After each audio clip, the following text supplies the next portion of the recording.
Suara Yudisial bergerak bersama Komisi Yudisial. Halo Sobat Kaya dimanapun berada, kembali lagi bersama Suara Yudisial pada hari ini. Pasti Sobat Kaya yang ada di rumah atau dimanapun berada rindu nih sama Suara Yudisial. Nah hari ini saya Oktaviani Daud dari Fakultas Hukum Universitas Mula Warman sedang ber-KKN di PKY Kaltim akan menemani Sobat Kaya di Suara PKY hari ini.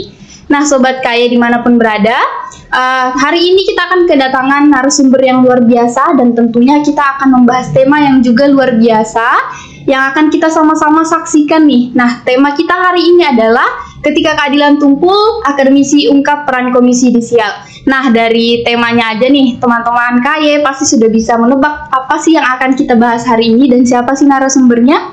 Ya, kita akan mendatangkan narasumber dari seorang akademisi dari Fakultas Hukum Universitas Mula Warman. Ada Ibu Nur Arifka, SHMH. Halo Ibu. Halo. Gimana kabarnya hari ini Bu? Alhamdulillah. Alhamdulillah sehat ya Bu ya. Luar biasa, senang bisa berjumpa dengan Ibu pada hari ini. Mungkin sedikit nih Sobat Kaya pengen kenal sama Ibu. Mungkin sedikit perkenalkan latar belakang pendidikannya Bu.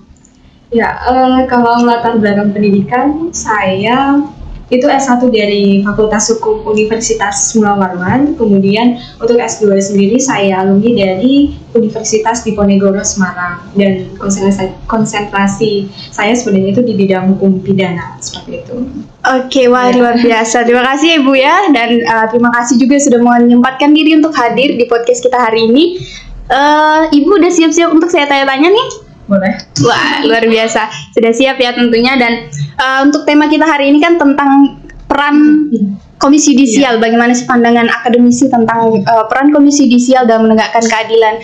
Nah, dari itu sendiri, bagaimana pandangan Ibu tentang Komisi Yudisial dan juga bagaimana melihat peran Komisi Yudisial di tengah masyarakat, Bu? Oke, ya kalau ditanya tentang Komisi Yudisial ya, kita mungkin agak bergeser dulu nih ke belakang sedikit kalau kita mengingat yang namanya sejarah. Nah, sebenarnya hadirnya lembaga Komisi Yudisial ini itu kalau tidak salah yang saya baca dari berbagai referensi itu pada mulanya itu tahun 2001 pada waktu itu amandemen ketiga Undang-Undang Dasar 1945. Nah, pada waktu itu pemerintah berpikir bahwa yang perlu nih ada lembaga pengawas secara eksternal selain ada di Mahkamah Agung, tentunya dibutuhkan juga kayak lembaga eksternal lainnya gitu untuk mengawasi kekuasaan kehakiman seperti itu. Jadi pengawasan kekuasaan kehakiman itu tidak hanya dilakukan secara internal, harapannya lembaga Komisi Yudisial itu dapat menjalankan fungsinya sebagai check and balance, terutama dari sisi eksternalnya. Makanya pada waktu itu hadirlah yang namanya salah satu lembaga negara, yaitu Komisi Yudisial. Dan saya rasa juga Komisi Yudisial ini kan diatur secara tegas di konstitusi kita. Kalau tidak salah ingat, mohon dibenarkan kalau salah, itu pasal 24B ayat 1 di Undang-Undang Dasar 1945. Di sini dijelaskan bahwasannya Komisi Yudisial itu merupakan salah satu lembaga negara yang salah satu wewenangnya itu seperti menetapkan calon hakim Mahkamah Agung, kemudian dia untuk menegakkan keluhuran, martabat, dan kayak kode etik hakim lah, seperti itu. Intinya Komisi Yudisial itu hadir untuk sebagai pengawas eksternal untuk menjalankan yang namanya lembaga kekuasaan kehakiman, seperti itu. Oke, luar biasa ya. Jadi Komisi Yudisial ini benar ya terbentuk di amandemen ketiga Undang-Undang Dasar. Nah, sebagai seorang akademisi nih Bu, bagaimana sih pandangan Ibu mau melihat peran Komisi Yudisial ini di tengah problematik yang terjadi dan juga intervensi yang terjadi dari luar gitu? Bagaimana menurut Ibu pandangan Ibu sebagai seorang akademisi melihat peran Komisi Yudisial? Kalau ditanya pandangan ya terkait dengan peran Komisi Yudisial, saya kira Komisi Yudisial itu sangat berperan penting gitu dalam halnya terkait dengan kekuasaan kehakiman, khususnya di dalam sistem peradilan ya, baik itu misalnya sistem peradilan pidana, perdata, dan sistem peradilan pidana dan sistem peradilan lainnya, seperti itu. Nah, kalau kita lihat perannya sendiri, saya rasa Komisi Yudisial ini sebagai bentuk perpanjangan tangan dari masyarakat, karena kan ada hal-hal yang mungkin tidak bisa dijangkau oleh masyarakat, tetapi bentuk pengawasan itu sendiri ya hanya dapat dilakukan oleh lembaga seperti halnya Komisi Yudisial, seperti itu. Karena apa ya, kalau kita berbicara keadilan saat ini kan masyarakat itu mulai apa ya, keruntuhan terhadap ini ya, kepercayaan terhadap lembaga peradilan itu sangat-sangat minim sekarang. Karena memang pada faktanya ya kita nggak bisa juga menutup mata kita bahwa memang apa ya, secara tidak langsung itu masyarakat itu disuguhi dengan kejadian-kejadian, maksudnya dengan berita-berita yang mungkin memang menggerus rasa keadilan masyarakat tersebut. Nah, dengan adanya Komisi Yudisial ini diharapkan apa ya, dapat kembali memupuk rasa kepercayaan masyarakat itu loh terhadap sistem peradilan pidana kita yang di tengah problematik kayak yang saat ini terjadi, yang kita lihat ketidakadilan itu di mana-mana. Nah, dengan adanya lembaga Komisi Yudisial ini diharapkan apa ya, dapat menjadi salah satu lembaga untuk mewadahi kepercayaan masyarakat seperti itu. Oke, berarti di tengah polemik yang terjadi, di tengah intervensi yang terjadi juga, peran Komisi Yudisial ini benar-benar dibutuhkan ya Bu ya. Nah, dari situ menurut Ibu nih sebagai seorang akademisi, bagaimana sih peran Komisi Yudisial meningkatkan perannya nih dalam memastikan keadilan tercipta di negeri kita ini? Menurut Ibu gimana? Kalau ditanya untuk bagaimana untuk meningkatkan peran Komisi Yudisial itu sendiri untuk menciptakan keadilan di tengah-tengah masyarakat. Nah, saya rasa salah satu hal yang patut kita lihat dulu ini adanya yang sekarang di Kalimantan, misalnya kantor penghubung KAI, karena dulu itu kan sebelum tahun 2013 itu kalau tidak salah itu masih satu ya, maksudnya itu belum ada daerah-daerah penghubung seperti itu. Nah, dengan adanya daerah-daerah penghubung, misalnya saya di wilayah Kalimantan Timur itu setidaknya kayak jadi salah satu jembatan gitu loh, untuk menjembatani masyarakat itu biar bisa lebih dekat untuk mengontrol yang namanya kekuasaan kehakiman itu.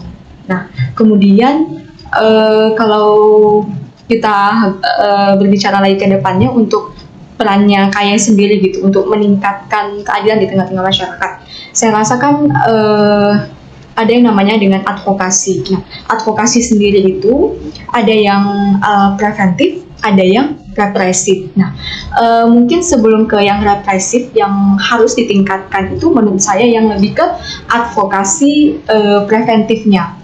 Seperti apa maksudnya advokasi preventif itu? Jadi untuk usaha-usaha sebelum misalnya terjadinya contempt of court kayak gitu, pelanggaran kode etik baik yang dilakukan oleh masyarakatnya, misalnya ke pengadilan, baik itu dilakukan oleh hakimnya sendiri sebagai individu dari sistem peradilan tersebut. Nah, jadinya advokasi preventif itu juga bisa untuk mengedukasi masyarakat. Sebenarnya tidak hanya ditujukan untuk masyarakat atau judicial education, tapi juga untuk mengedukasi ke individunya, misalnya hakimnya, itu juga bisa menyentuh yang namanya advokasi preventif. Nah, kalau misalnya advokasi preventif itu tidak misalnya mungkin sudah dilakukan, namun juga perilaku hakim itu juga masih banyak yang melanggar kode etik, kemudian juga mungkin masyarakat itu masih banyak yang melakukan contempt of court dan sebagainya, maka barulah mungkin kita beranjak ke yang namanya advokasi represif. Kalau kita berbicara represif itu kan dia sudah ada tindakannya seperti itu. Apakah nanti misalnya hakim yang melanggar kode etik tersebut, bagaimana tindakannya dilakukan oleh KAI sendiri yang diambil seperti apa, kemudian juga bagaimana untuk ke masyarakatnya. Jadi kalau menurut saya poin yang harus difokuskan itu lebih ke advokasi preventif sih, baru kita menuju yang namanya advokasi represif. Mungkin memang capek sebenarnya kalau kita berbicara mengenai hal-hal yang preventif, tapi menurut saya ya kalau untuk saat ini memang ya kita harus melakukan upaya-upaya preventif tersebut. Tidak bisa melulu kita menggunakan yang namanya upaya represif seperti itu. Oke, berarti lebih tepatnya mungkin kita kayak melakukan perbaikan dari dalamnya dulu ya. Jadi setelah kita melakukan perbaikan dari dalam, baru kita bisa keluar seperti itu. Oke, nah sebagai seorang akademisi juga nih Bu, bagaimana menurut Ibu nih, apa sih kontribusi yang bisa diberikan atau gimana kerjasamanya antara akademisi dan Komisi Yudisial? Apa yang bisa dilakukan bersama-sama agar bisa saling bersinergis untuk membantu membangun keadilan itu? Mungkin sebelum kita lebih jauh lagi nih ke depan, aparat penegak hukum itu kan sebenarnya dia lahir dari fakultas kan, dibentuk di fakultas. Jadi kalau kita tanya apa sih peran akademisi apa ya, dalam hal misalnya membantu peran KAI itu untuk menciptakan keadilan di tengah-tengah masyarakat. Saya kira yang pertama itu kita harus ingat bahwasannya semua aparat penegak hukum, baik itu misalnya jaksa, hakim, itu misalnya di kepolisian juga, itu kan mereka juga berangkat yang namanya dari fakultas. Apalagi hakim itu ya produknya fakultas, misalnya produk fakultas hukum seperti itu. Nah, bagaimana nantinya apa ya, kayaknya perlu ada semacam pendidikan karakter juga di bangku perkuliahan. Kalau mungkin di sekolah itu kan ada yang namanya pendidikan budi pekerti ya. Nah, tapi tidak ada salahnya juga kalau di tingkat perguruan tinggi itu juga harus selalu digencarkan yang namanya pendidikan karakter. Karena kan yang mahasiswa-mahasiswa yang keluar itu kan nantinya ya mana tahu ada yang jadi hakim, jaksa, dan atau aparat penegak hukum lainnya. Jadi karakter itu memang harus dibina dari sejak mereka bangku kuliah seperti itu, sebelum mereka terjun ke dunia misalnya praktisi seperti itu.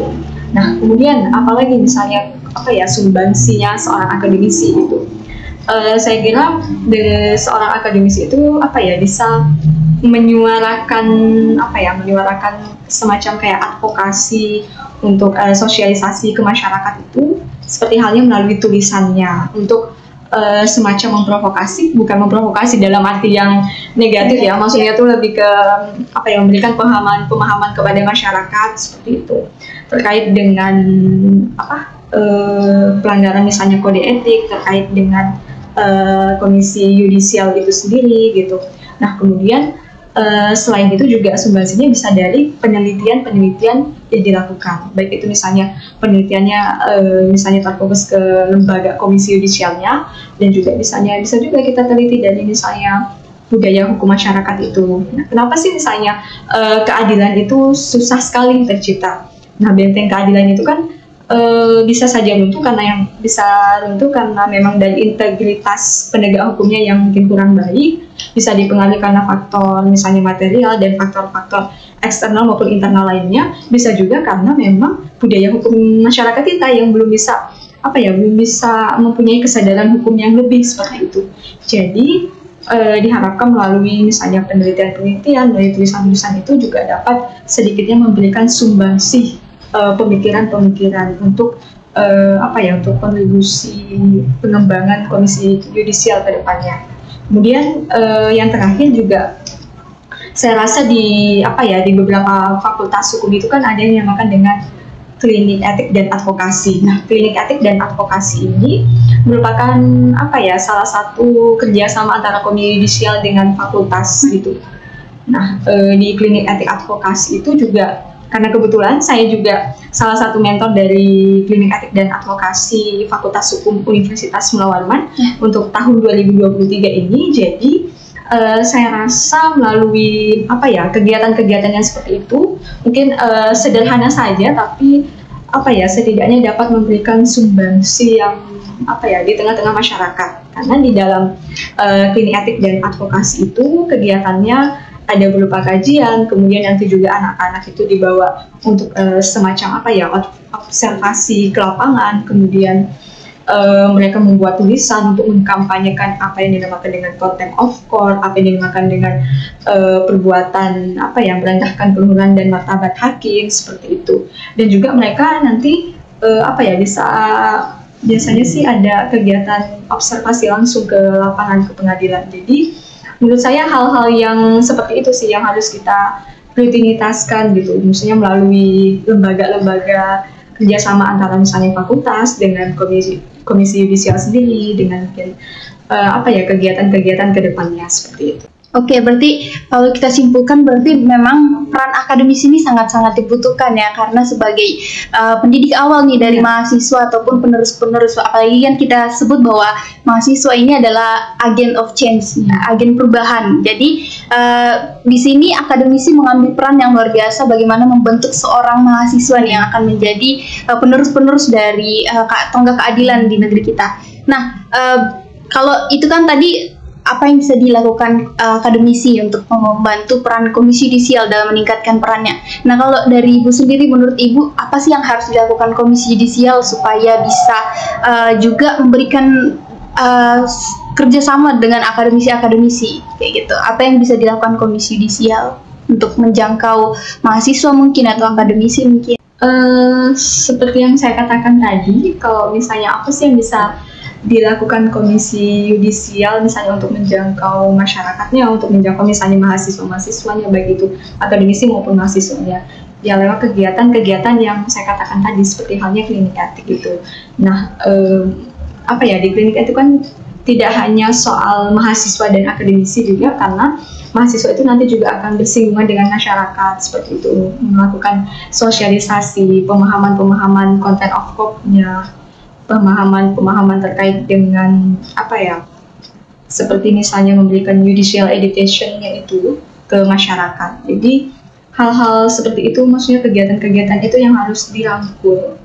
Jadi jangan sampai terfokus hanya lembaganya, tapi harus juga nih ada sebuah kegiatan-kegiatan yang maksudnya yang dapat menjangkau mahasiswanya, dapat yang menjangkau masyarakatnya, dapat menjangkau akademisi untuk para pembelajar hukum seperti itu. Nah kan kalau kita komisi yudisial itu kan punya peran yang sangat besar sih. Dia tidak hanya diatur di konstitusi, tapi juga kan ada undang-undang secara khusus kan yang mengatur tentang komisi yudisial itu di Undang-Undang Nomor 18 Tahun 2011 tentang perubahan Undang-Undang 22 Tahun 2004 tentang komisi yudisial itu. Nah di situ banyak sekali tugas dan kewenangannya, dan saya rasa tonggak untuk menghadirkan keadilan di tengah-tengah masyarakat itu tidak hanya kita dibebankan ke komisi yudisial saja, tetapi juga harus ada sumbangsi dari masyarakatnya, harus ada misalnya dari akademisi dan mahasiswa. Jadi tidak terlalu berat kan kalau misalnya semua dibebankan itu ke komisi yudisial. Juga tentunya membutuhkan supporting dari di luar dari lembaga komisi yudisial itu tadi, dari partisipasi masyarakatnya, dari para akademisi hukumnya, kemudian dari ini juga mahasiswa fakultas hukum seperti itu. Oke, berarti yang saya tangkap bahwasanya keadilan itu bukan hanya tugasnya KAY ya, tapi kita semua sebagai masyarakat Indonesia, apapun profesinya, apapun kegiatannya, apapun yang dilakukan itu berperan penting dalam mewujudkan keadilan.